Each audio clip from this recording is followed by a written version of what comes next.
So what's up, everybody? It's our anniversary. Yes. And we just wanted to lock in real quick online and just share with you 13 things we learned in 13 years. Yeah, it's been 13 years and we do not feel like it's been 13 No, years. It doesn't feel like 13 Yeah, years. it feels longer, better, but it also happened quick. And basically because we feel like we married purpose.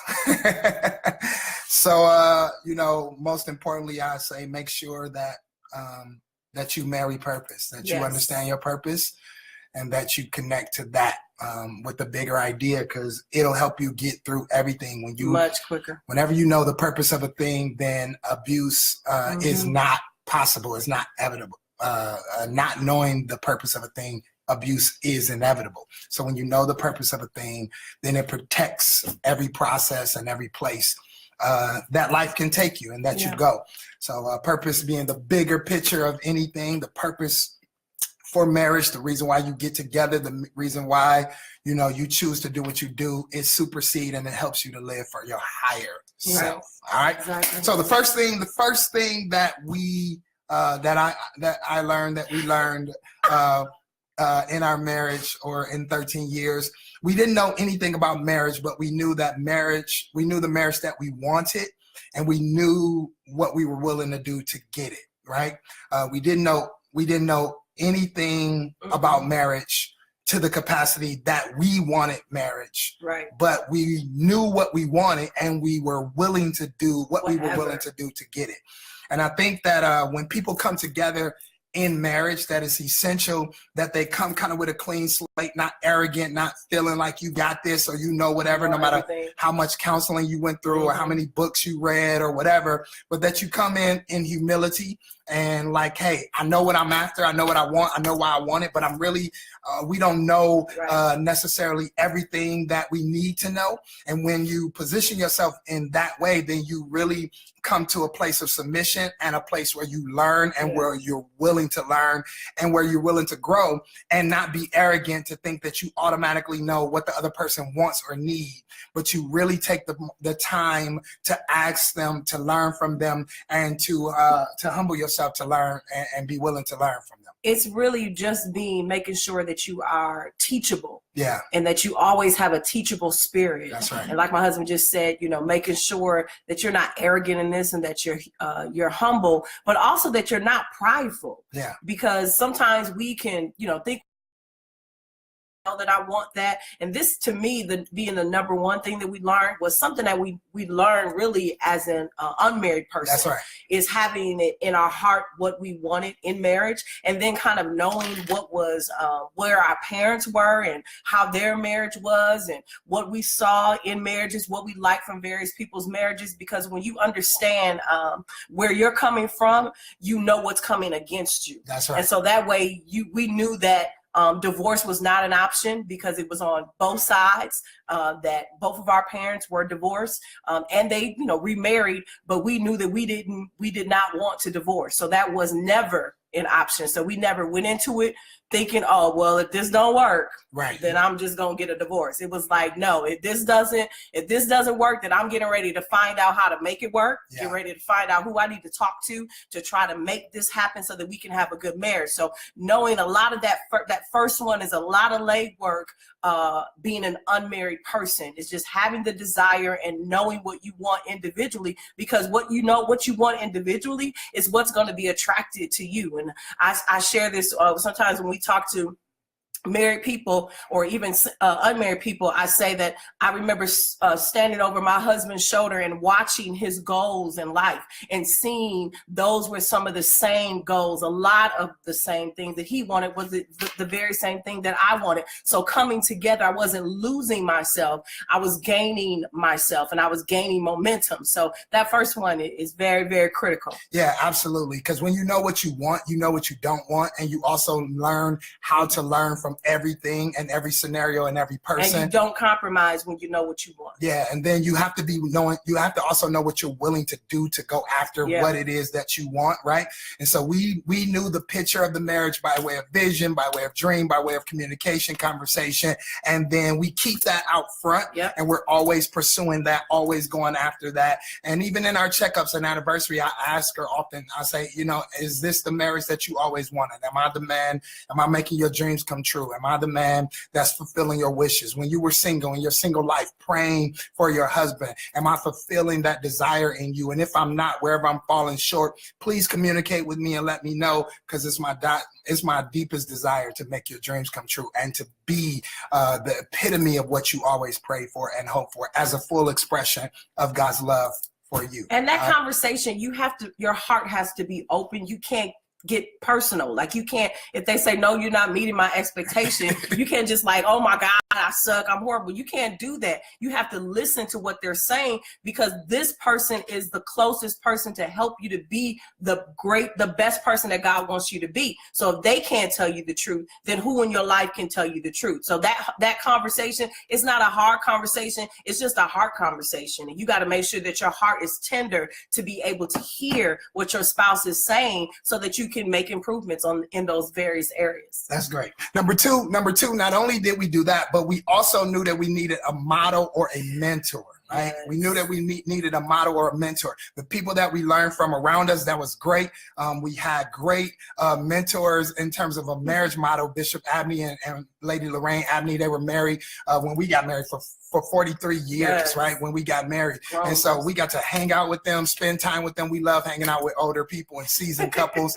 We got to hang out with them, learn from them, watch them integrate and communicate back and forth. And it was really cool to see that. So when Bishop passed and he transitioned on, we still knew that we needed marriage mentors and marriage models. So it would be nothing for us to get a book or to find a book or go to a conference until we met our pastors, Pastor Martin and Pastor Linnell. And when we connected with them, we again saw another dimension and another level of a model marriage, what we wanted, what we saw, and what we were going after. And we humbled ourselves and submit ourselves to learn in that process. And so, you know, your library has to reflect the places that you were ignorant, right? Your library has to reflect the places that you were ignorant in your life, so that you read and you listen and you podcast and you grow and you watch and you learn and you study from up close or from afar. You find couples, you find models, and you pick the models that you're after, and you relentlessly don't try to be them, right? Don't try to be them, but whatever you see in them that wakes up something in you, you extract the principles and you figure out how they apply to your life. And so number two, we needed a model and a mentor for the marriage that we were after. Yeah, I think you said it good. I mean, God just blessed us. But I think, again, that was a heart issue. We knew, going back to number one, we knew what we wanted. We knew that we wanted a successful marriage. We knew that we wanted to grow old together. And we knew that we needed people who understood ministry and understand working in ministry together and what that can do to your marriage, for your marriage, what can try to come against your marriage because of that. So those mentors were very necessary to kind of be in the spaces that we were going to be in, to help us to understand. We wanted people who had already gone before us to help us so that we don't make the same mistakes. And you'll be surprised by people who want to mentor your marriage, how they're like, listen, I did it like this and it did not work. So this might be something you want to consider. And you want to make sure that you get mentors that give you advice. They don't make you do anything. That's right. They give you advice, and because you have to make it, you got to tailor it towards your marriage and towards your family. And then, you know, any wisdom that you get from other people, you know, you weigh it up against God and ask him, what am I supposed to extract from this? And listen. And sometimes it can be a hard issue. I mean, a hard advice that they give you, or a hard instruction that they give you, almost to shake you up a little bit. But don't be afraid of that. You know, you need to walk into that, and you need to make sure that the couple or the mentor couple that you're dealing with, it's not one-sided. where the husband is the one that's talking and kind of moving everything and the wife has nothing to say, or the wife is kind of controlling the whole conversation. You want to make sure that both individuals are speaking their truth from their perspective, because both perspectives are necessary for you to be mentored in marriage. That's right. And it's great if you can get that up close, but even if you can't, you can find models and mentors and watch and learn from afar. And so don't be afraid to extract that. If you did not have the blessing or the privilege to grow up seeing what you want, it is no offense to go and look for and find what it is that you want and what it is that you're looking for, so you can model after that pattern and live in that truth. All right. Number three that we learned in our 13 years, we protected the story that we wanted to tell. Right? We protect the story that we wanted to tell, and we still protect the story that we want to tell.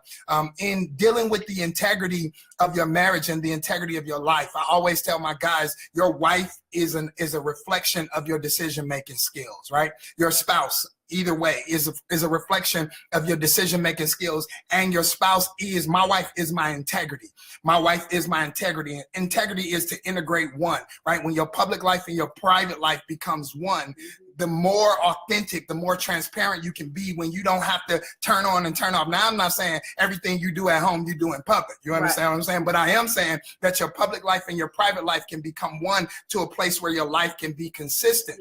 And if you're going to do that, then number three, like we said, you have to protect the story that you want to tell.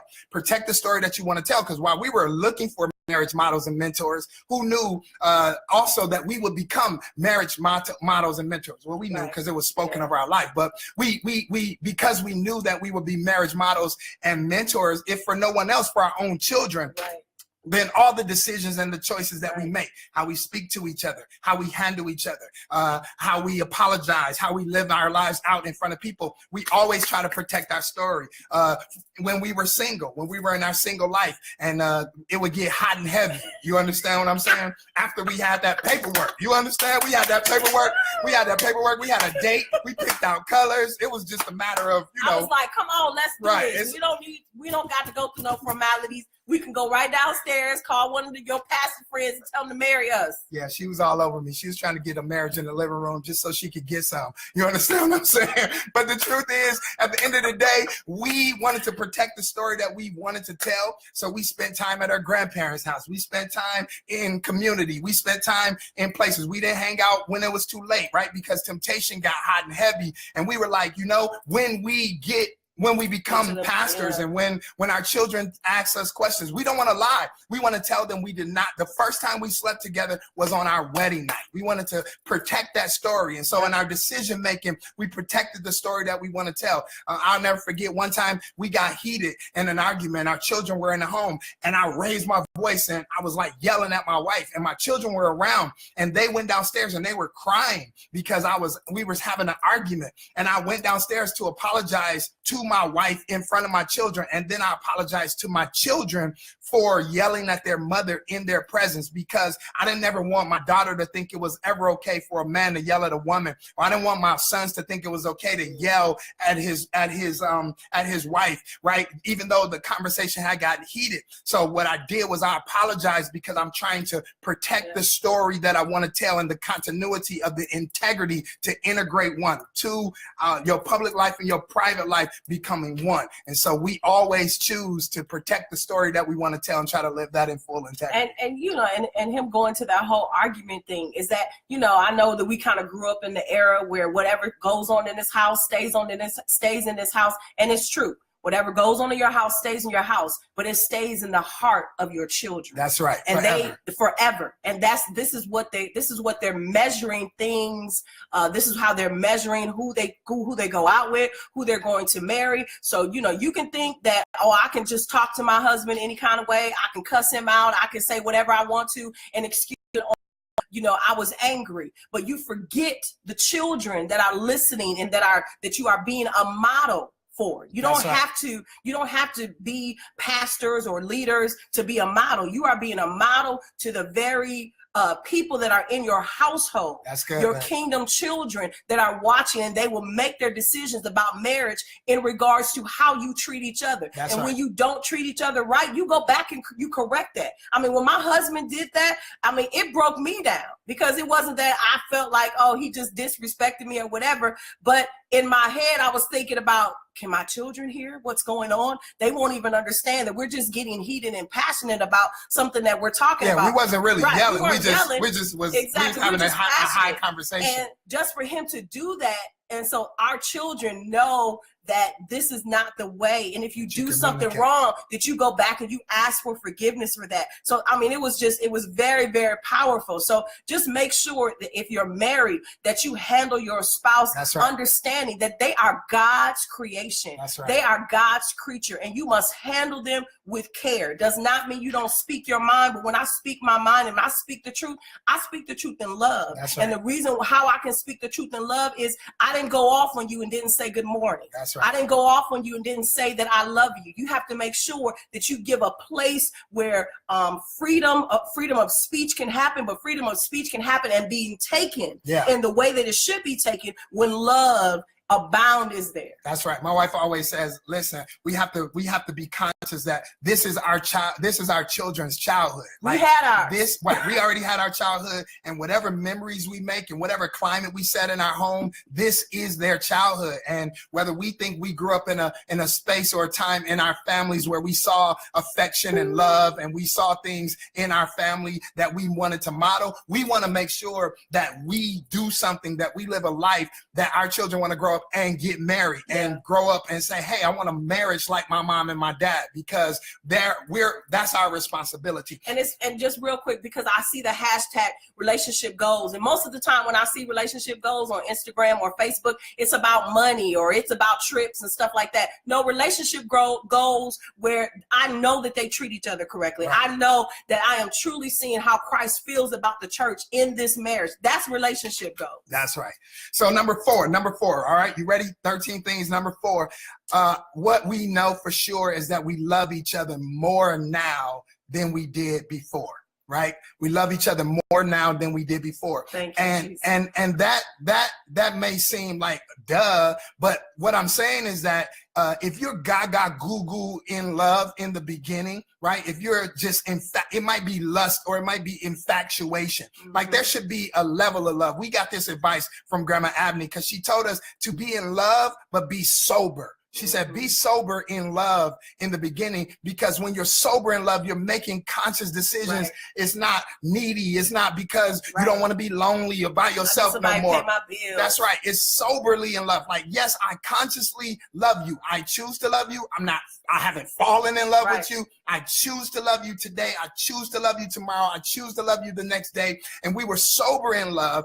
And the reason why we were sober in love, because then our love had room to expand and to grow. It was very conscious. And so, of course, I loved her when I asked her to marry me. And of course, I loved her more when she said yes. And of course, I loved her on our wedding day. And of course, I loved her the night when we consummated our marriage. But man, after we had a child, I loved her even more. After she gave me another child, I love her more. The way she loved my son like he was her own caused me to love her to another depth and another dimension. When she prays for me, I love her more. When she serves or does something for me that's selfless, I love her more. When I lost my job and she didn't blink or bat an eye or say, I'm ready to go or walking out on you, but whatever you want to do, I'm with you and I got your back. I love her more. You understand? Like the depths of our love just continues to grow deeper and deeper. And I can continue and go on and on and on and on and on to the break of dawn, on, because I love her. And that kind of depth of love helps you move to maturity.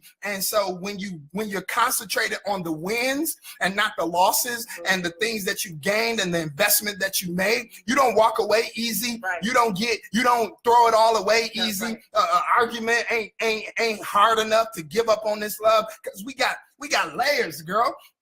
You know what I'm saying? We got depth, and even to build that with somebody else or to start that all over again would mean we would have to have all those experiences all over again. And anybody got time for that? Nobody has time for that. And so the investment of the depth of our love becomes more and more as you focus on the wins and you allow your love to mature. So you're not gaga goo goo in love, and when they disappoint you, you fall out of love because you were overly saturated in lust and calling it love. Because it was really not about what you came to give, but it was only about what you came to receive. And so her love and the depths of her love makes me love her more, makes me want to do things for her, right? So the way I love her, I don't have to force her to submit to me, because the way I love her provokes her submission. And the way she submits to me provokes my submission and my love to her. And that's what I mean when I say, number 4, we love each other more than we did before. You want to chime in on some of that? Mine's is funny because I remember when I first married him, well, when we first got married, I said to him, I said, you know what, babe, I'm not going nowhere. If you decide to do something and go out on me and you with some chick or whatever, we just, all 3 of us gonna be living up in here in this house. That's what I said, because I ain't going nowhere. I'm not starting this over with nobody. And then probably like maybe 5 years in, and I told him, I said, you know what, I'm going to take that back. I was like, you know, if you do go out on me, no, we're not going to live here together. Will you tell me I'm just going to kill you? Because I love you more. I love you too much, and I want you in my life too much, so I can't share you with anybody.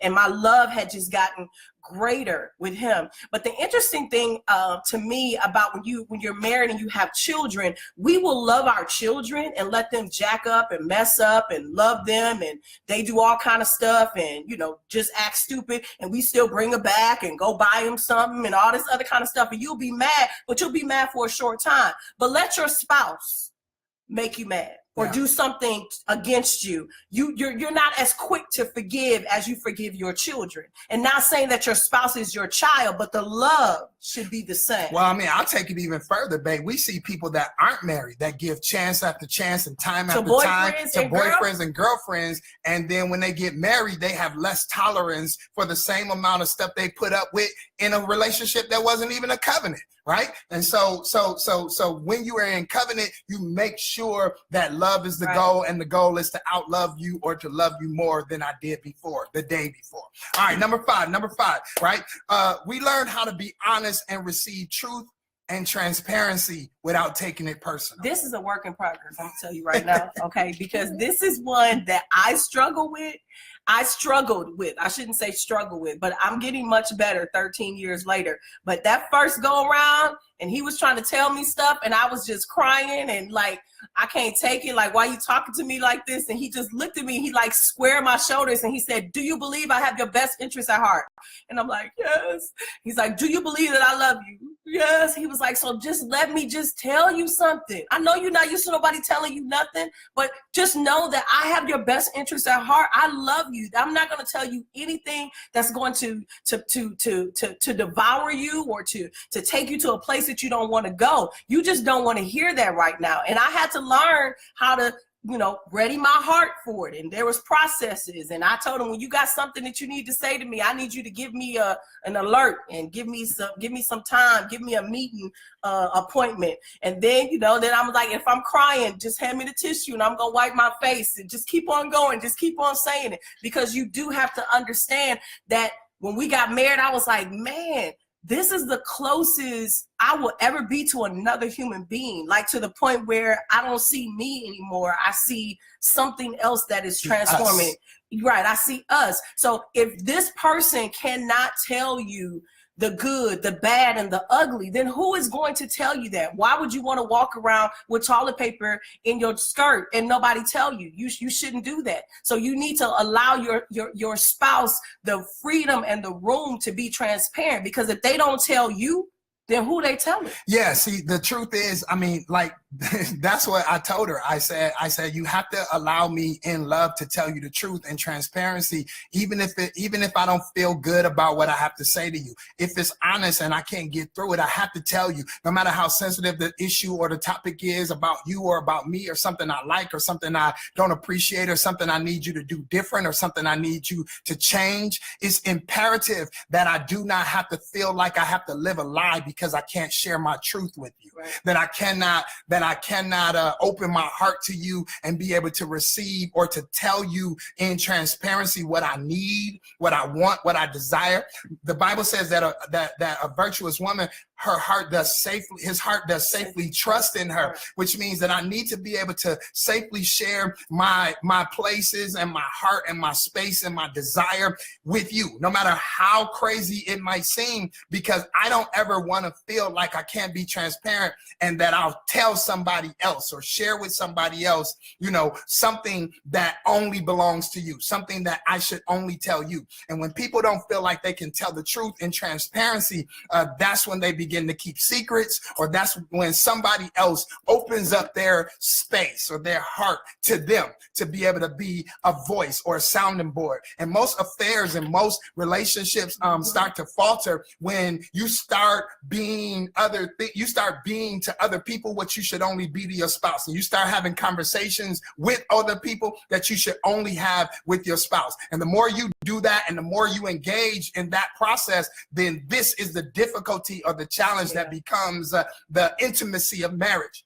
Intimacy is into me, you see, right? And so truth and transparency has to be, listen, I mean, and we used to have some hard talks and some hard conversations because I told her there's some things that I need and some things I desire. And even her, I learned to hear it from her if I'm not meeting the mark, if there's something I'm not doing, because I don't want that stuff stuck in your head. Get it out your head. Let's process it. Let's deal with it, because I got to be able to tell you the truth in transparency, 100% truth. So I don't ever feel like that I have to keep any secrets from you in any spaces, in any places. And that is absolutely nothing off limits. You hear me?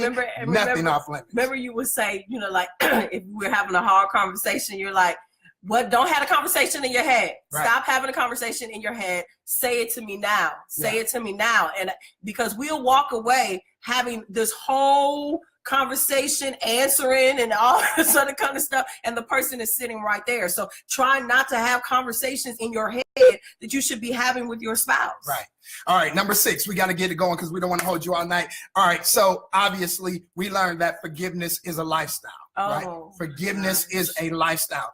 Before I offend her or before I do something to disappoint her, she's already forgiven, right? She's already forgiven. I'm already forgiven. We put the forgiveness out front, right?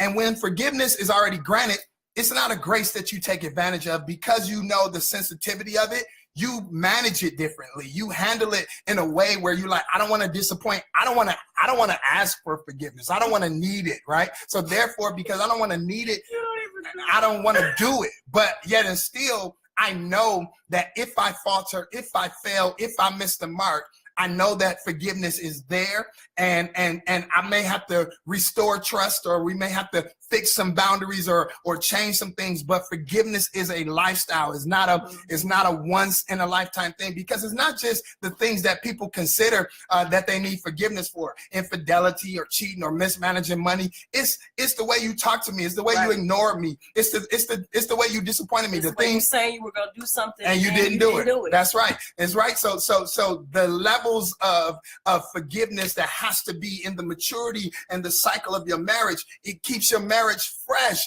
to just forgive, and it makes love. Making love better, right? So forgiveness is a part of the process. I was about to say it though, right? But you said it. All right, let's go.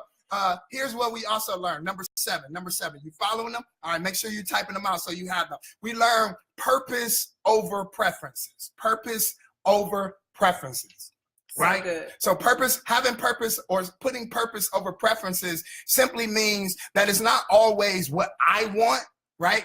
It's what's best for us. Because in my single life, it's about my preferences. Me, I, selfish. But in a marriage, it's what's best for the unit, what's best for the family, right? Purpose over preferences, so if I need to surrender my preferences for the greater purpose, then I'll surrender my preference for the greater purpose if the purpose is stated. And she needs to surrender. That's what submission is about. Right. It's about yielding to the purpose over your personal preferences. And that's how you yield, and that's how you grow. So right. Purpose over preference is number 7. You want to add to that?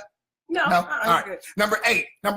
Here's important, right? Mm-hmm. Number 8 is passion over performance.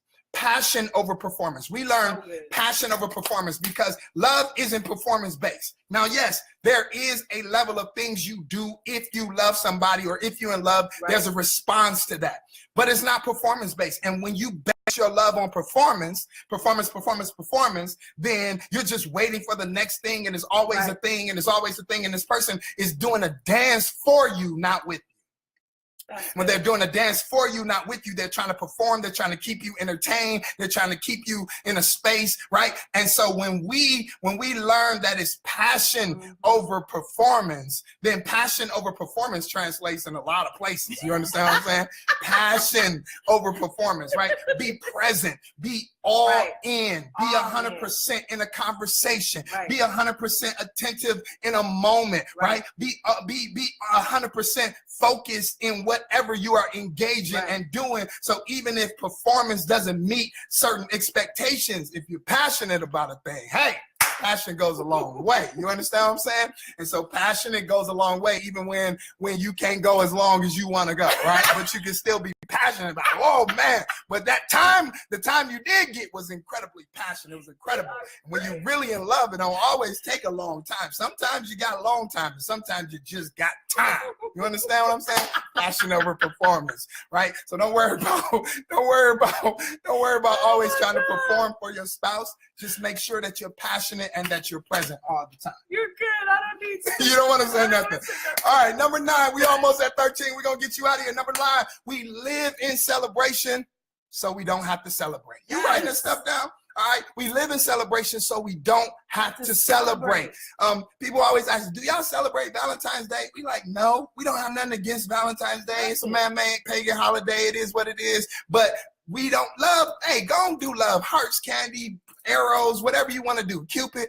But we try to live in a constant place where we're celebrating our marriage, like date nights. We don't need Valentine's Day to tell us to go out on a date. We spend quality time on a weekly basis. We spend quality time. We hang out together. We go on vacation together. We travel together. We take a break. We go to a movie. Well, we don't go to movies as much as we used to. Oh my God. We don't. But it's okay that we don't go to the movies as much as we used to, because truth be told, I go to sleep in the movie, right? It's the best paid for a nap that you can get, and it's 2 hours of no conversation. So it really doesn't do anything for us. But we spend time intentionally together, and we live a life of celebration so we don't have to celebrate. Even our Valentine's today, even our anniversary is today. People are like, well, what are y'all doing for our anniversary? We doing what we always do. We live it. We went to dinner. We spending time, and we're talking about what we learned, because we try to live a life of celebration so we don't have to always go purchase and buy and do and earn and perform. We always celebrate our love and always celebrate. And then when you live in a place of celebration, when you see something that your spouse would like or want or whatever, you don't have to wait for a holiday to do that. You just do that. Yeah. And so then it doesn't become, oh, you only gonna do this on this day. Now that doesn't mean that you don't save up for certain things if that's what you have to do. But you don't always have to make it about the day. You can make it just about the lifestyle. I mean, and for our anniversary today, we went to dinner and we sat and basically counseled the waitress and the manager. You know, they were like, well, what are y'all here? We're like, oh, on our anniversary. And we just sat there and just talked about marriage and what it is and how to function in their relationships. And they were just sitting there just like in awe. Our waitress, she was getting in trouble because she's not for service at her other tables. But I'm just saying, when your life is when you're truly trying to make sure that you are showing how Christ feels about the church, It is not based upon a day. A day is only a mark. That is it. There's another opportunity to celebrate. Opportunity. So I might come home and she might write me a note or have me a card because words of affirmation. Yeah, or send me a text in the middle of the day because words of affirmation is my love language. Or maybe I was out at the store and I saw something and I grabbed it for her and I bought it to her. Maybe I just walked in and gave her a hug. What's the special occasion? The special occasion is we live in a life of celebration, so we don't need to celebrate. We just do what we do and get it in. When you live and live in celebration, then you don't have to celebrate. All right. Number 10. All right, here we go. We got 3 more after this. Number 10, we keep it creative and we practice curiosity. You're silly. Oh my gosh. We keep it creative and we practice curiosity. Don't do the same thing. If you find yourself doing the same thing, you need to get creative. Yeah. I'm only speaking from a woman's perspective. I cannot speak from a man because I am not that. But dudes, get creative. Like, it don't cost a lot of money to get creative. Like, seriously, it just doesn't. But you need to be creative. Everybody don't like flowers. Yeah. I like one flower and I get it once a year and I'm good. So just don't, learn who you're with, learn your mate, learn what they like, and keep it creative. When you do so, I love that my husband, he's like, if it ain't broke, I'm gonna break it. I love that because I don't know I don't know what's going on. Yeah, I'm not just creative, on the pulpit. You understand what I'm saying?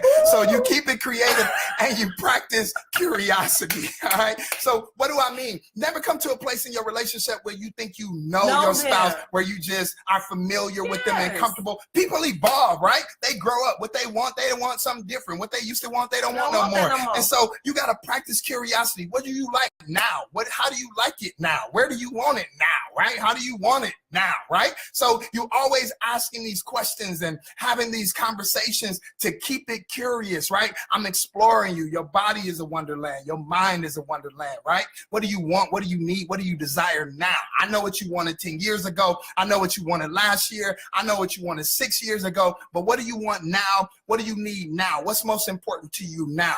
And so when I practice curiosity and I ask questions, or she asks questions, she begins to pick my brain and pick my heart and extract out of my soul the things that I most desire. So she's in a constant state, and I'm in a constant state of fulfilling her uttermost desires, and not just in a place of familiarity and comfort from what was before, but in the evolution of relationship. I allow her to evolve. She allows me to evolve. I'm not thinking that just because I wanted it like that last time or that way last time, that's the same thing that I want. We practice creativity and we practice curiosity. You got that? That's number 10. All right. Number 11. All right. Serve each other unselfishly. Absolutely. Like, how can I serve you? And I know some people like what? No, like that is, especially as a Christian, that is what we're supposed to do, is to serve each other. So don't go to church serving everybody, and then when you get home work, right? Yeah.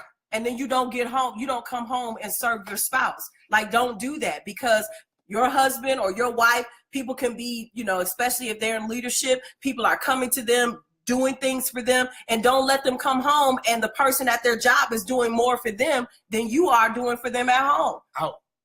That's not godly. Yeah. And you serve each other unselfishly. Why? Because the line on that great getting up morning, that line is one person at a time. You won't be going 2 by 2. This is not Noah's Ark. You're going to be going one person at a time. And the Lord is going to ask you, did you do what I told you to do for your spouse? The Lord. Oh my God. So you do everything as unto the Lord. I don't do things because of my husband. I'm grateful that, he has this heart and he understands all of that, but I do it as unto God. Yeah. So that means when my husband is not there, there's a way that I still need to handle myself, because I'm doing it as unto God. I am his crown. So I have to make sure that I have myself looking a certain kind of way. I deal with myself.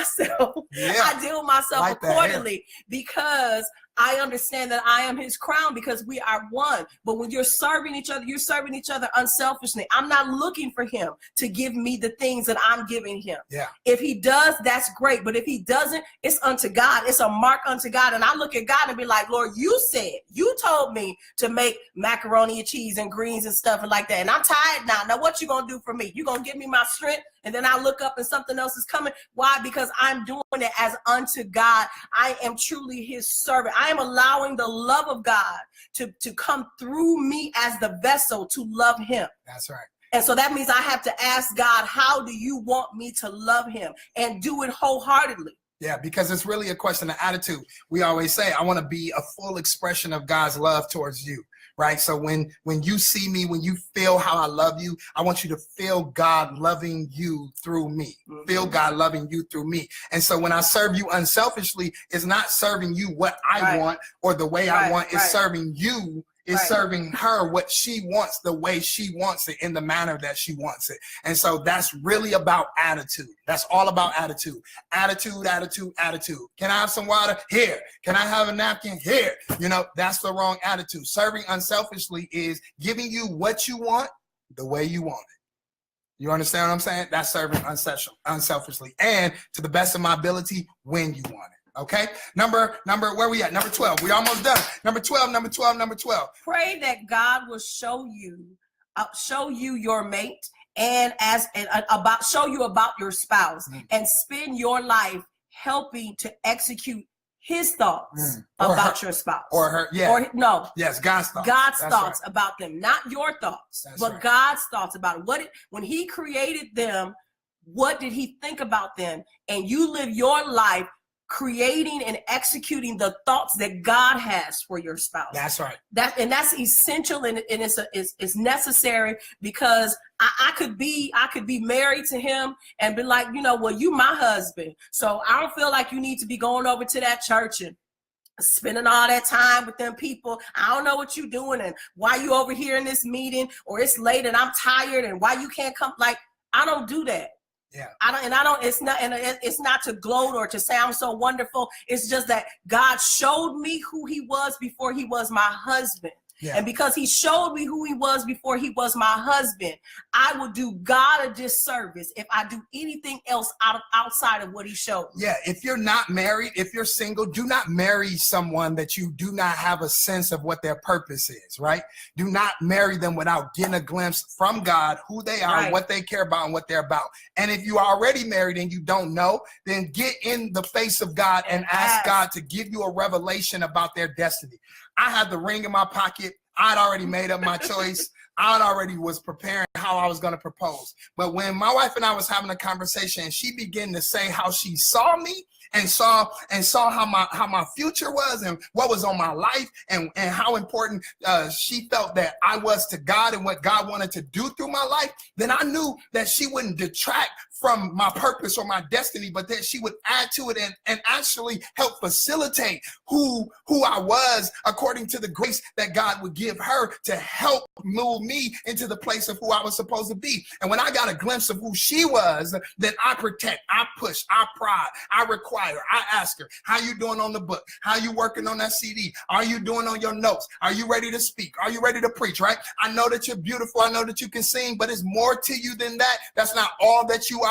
And I'm requiring more of you because I'm the steward. I have to help steward as your covering and as your leader. I have to help steward the mandate and the mantle and the grace of God on your life. I'm not insecure. I'm not afraid. I'm not hiding you. I'm not holding you back. I want you to propel. I want you to go forward. And therefore, I got a glimpse from God of who you are. And I believe God assigned me and put me in your life as your covering, not as your ceiling. And to make sure that you have a platform. I'm a covering, not a ceiling. And I got to make sure that you have a platform to propel who you are. And I don't argue against it. I don't fight against it. She's my strength. She's my rock. Where I'm not, she is. What she is, I'm not, right? And we work together and we protect the purpose of God, because anytime you get in the way of God's purpose for your spouse, somebody's about to get removed.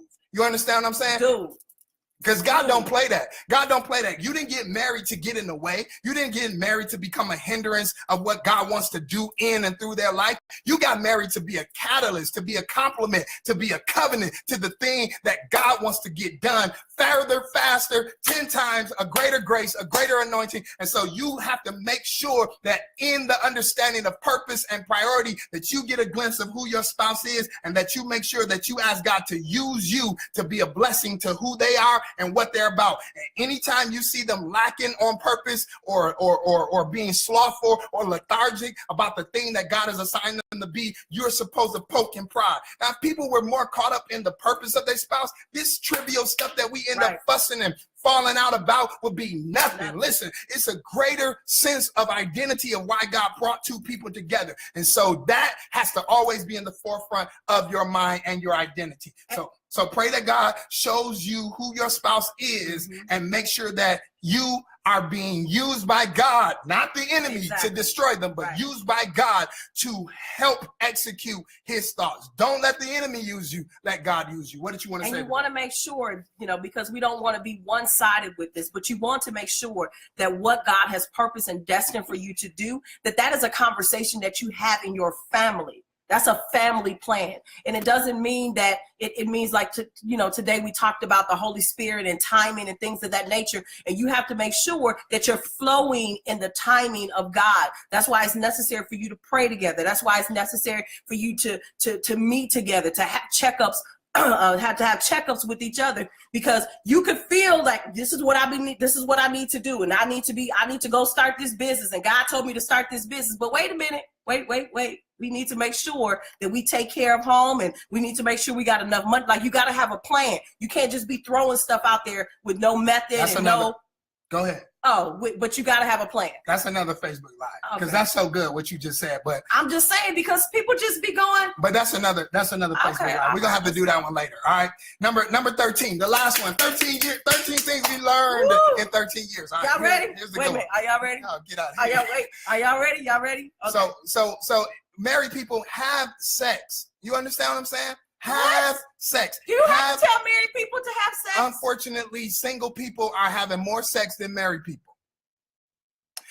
Married people have sex, have as much sex. To have sex is the two to become one, to consummate your marriage. It's the way where two people become one. Two people become one. It's a spiritual act. Sex is a spiritual act. You don't have it, get my book, G-Rated Sex. It'll show you, it'll talk about it, it'll tell you. Marriage is a spiritual act. Sex is a spiritual act, and it's how you become one. It's how you share in the spirit. It's how you share. You ever seen a couple that's been married for a long time and they start taking on the same mannerisms and start taking on looking alike, right? Brothers and sisters finishing each other's sentences. They've been banging. You hear what I'm saying? They've been having sex, and they've been communicating. They've been making love over time and over years. And so God blessed sex, or he blessed sex to be able to consummate or to seal the covenant of marriage. And while you can have sex, have as much sex as you can for as long as you can. Find out what your spouse's sexual threshold is.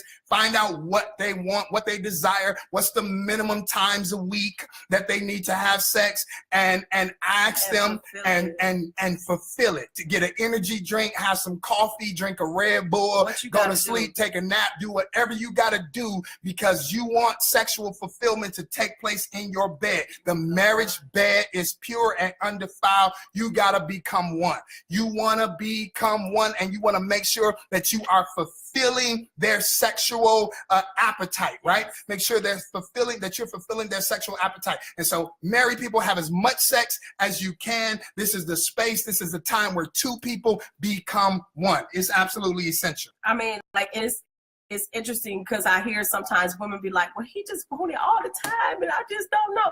Do what you got to do. If you got to take a bath, if you got to get your mind together, and he'd be like, yes, come on in this room. You'd be like, hold on just a minute, get your head together. Be like, yes, I'm that sexy chick. Yes, that's me. I'm that. Whatever you got to do to get your head, because most of the time for women, it's in your head. You got to get out of your head. You can't be having sex with your husband and thinking about your shopping list. That's the devil. Stop doing that. Yeah. Be in the moment. Be passionate in the moment so that you can connect with your husband in the spirit. Like, just, it's not just a duty. It is spiritual. It really, really is. I mean, I know we're being funny about it, but it really, really is spiritual. For people who are unmarried and they have sex with somebody, they trying to figure out why they wearing a certain color and why they desiring something, because sex is spiritual. So don't let unmarried people come in with soul ties. Get tied to your spouse. That's right. Get tied to your spouse to the point where you're finishing each other's sentences. You can think about what the other person want for breakfast. Like, you can think about what they would wear, this, all this other kind of stuff. That's how women can shop for their husbands and they not be there, because they're one. And when husbands, when you feel like your wife ain't one with you, then you need to tap on in there. Right. If you tap in, you'll get on one accord. You'll be on the same spirit. You understand? Yes, baby. Yes. Tap in. I'm sweating just talking about it right now. Right. So you want to make sure that you tap in, make sure that you making love, make sure that you having sex, and don't have performance anxiety. I know guys, you work long hours. Sometimes you could be stressed. I know ladies, you go home, make up the bacon, come home, got to clean up, deal with the kids, and then you want to feel sexy and attractive, and sometimes you just don't feel like it. Hey, but there is a grace to do everything that your spouse needs you to do. Everything. There is nothing your spouse can ask you to do for them that is biblical, that God ordained, that God ordered, that God will not give you an ability or a grace to do it, to complete that assignment or to fulfill that desire, right?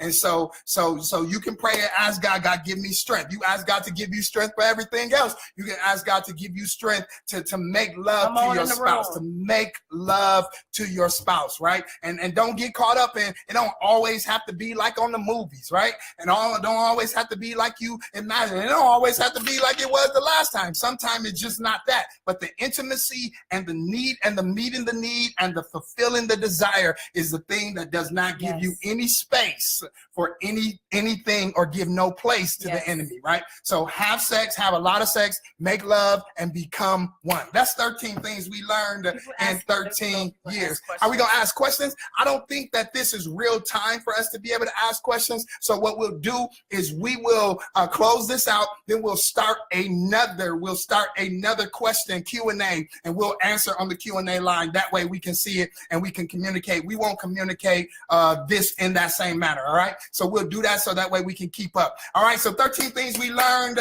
in 13 years. It's our anniversary, and we had a blast. We hope that you learned something. We hope this was good for you, and we hope that you learned something in the process of this time that we shared together. You want to close out and say anything? You want to pray for the people or anything like that? You want to say anything, babe? You good? Yeah, I think we should pray. So Lord God, we just this time and this opportunity just to speak what you have given us, to allow us to be transparent, and to have no filter, and just to know that you're God and that you are in everything that is a part of our life, that you are truly, truly intentional. And I pray for those that are married, that they will take this information and that they will use it for their lives. And I ask that you will touch their spouses, that their hearts will be open to receive the information that is given, and that they will be wise in executing these things, Lord God, that there will be no apprehension. And I thank you for the confidence to be married, to be bold in their marriage, and to understand that people are that they are looking at their lives and at their marriage. And I lift up every unmarried person that is listening today, Lord God, that you will allow them to take this information and to use it so that they will have a great marriage at the beginning, Lord God, that they will have the hard conversations at the beginning. And we praise you and we thank you for it in Jesus' name. And if there's broken marriages and broken relationships, please restore them according to your word and according to your will. And we thank you for 13 years in our family and in our marriage. And we ask for many, many more, that we live a couple of forevers, God, in your presence, and continue to be everything that you called us to be. Now, we ask you protect the family. We ask that nations are built. We ask that families are strong. And we ask, God, that love is continually the most priority in the hearts and the minds of your people. And this is our prayer for your people. And we honor you and we praise you and we thank you for everything that you're doing and how you're doing it. All right, we love you. Was this good for y'all? All right, 13 things Make sure that you share. Everybody tell. It's going to be up in 24 hours, and then we're going to take it down. All right, this is real, y'all.